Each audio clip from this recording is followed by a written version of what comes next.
وهنا بقى اللهم بارك احنا عملنا عصير برتقال بالجزر. بصوا الجمال، طبعا مفيد جدا وفيه صحه وفيه كالسيوم وفيه كل حاجه بطريقه سهله وبسيطه. ان شاء الله استنوا الفيديو انزله لكم بطريقه جميله. وعملنا برده حبه كده بيور من غير سكر من غير اي حاجه. ده عصير برتقال فريش معلوش نقطه سكر، يا دوبك عصرناه بس وصفيناه. وده كان المنظر. وده ابو جزر، ده العصير برتقال بالجزر، وده العصير البرتقال اللي مفيهوش اي حاجه خالص، بيور من غير اي نقطه سكر. ان شاء الله يعجبكم وينور رضاكم. وان شاء الله استنوا كده الوصفه هنزلها لكم ان شاء الله تعجبكم.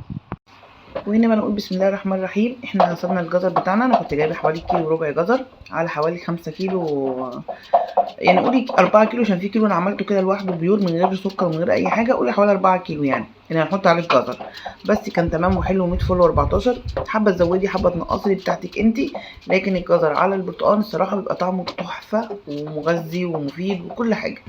قطعت الجزر زي ما انتم شايفين كده تقطيع عشوائيه خالص عادي يعني جدا. بعد ما غسلته طبعا اقطع الحته اللي فوق واقطع الحته اللي تحت واقطعه كده طريقه عشوائيه واحط عليه حوالي لتر ميه. غطيت الجزر كله بالميه تمام، ونزلت عليه بكوبايه سكر. انا بحب هنا احط نسبه سكر فيه كده، كمان الجزر مسكر فبحط بس كوبايه سكر بس. حابه انت تزودي حابه تنقصي اوكي، دي بتاعتك مفيش اي مشكله يعني.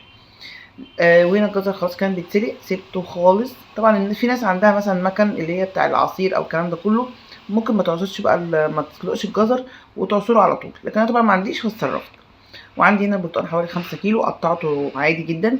لو في لسه بواقي او حاجات زي كده كده كده انا هصفيه فيبقى حلو برده وتمام ان شاء الله مش هيبقى فيه اي مشكله.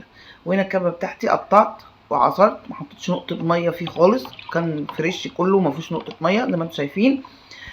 شلت بقى حبه كده من غير نقطه سكر. واللي هو بقى حطيت عليه الجزر، انا كنت طبعا حاطه كوبايه سكر في الاول وزودت شويه سكر بس حاجه بسيطه جدا. بقى الطعم مظبوط وحلو و100 فل و14. طبعا السكر ده بالزائد او بالناقص ده بتاعك انت حسب ما انتوا بتحبوا يعني. وهنا بعد ما عملته ده كان بالجزر، بص حتى اللون مختلف شويه عن اللي هو البيور من غير اي حاجه خالص، بس حلو ومفيد وصحي ولذيذ. وطبعا يشرب على الفطار كده ما شاء الله اللهم بارك، يعني قيمه غذائيه كويسه. والف هنا وشفا على هيجربوا وهيدوقوا ان شاء الله. وربنا يخليكم ليا ودايما كده اجيب لكم افكار حلوه وافكار سريعه وافكار بسيطه تبقى سهله عليكم تنفذوها ان شاء الله.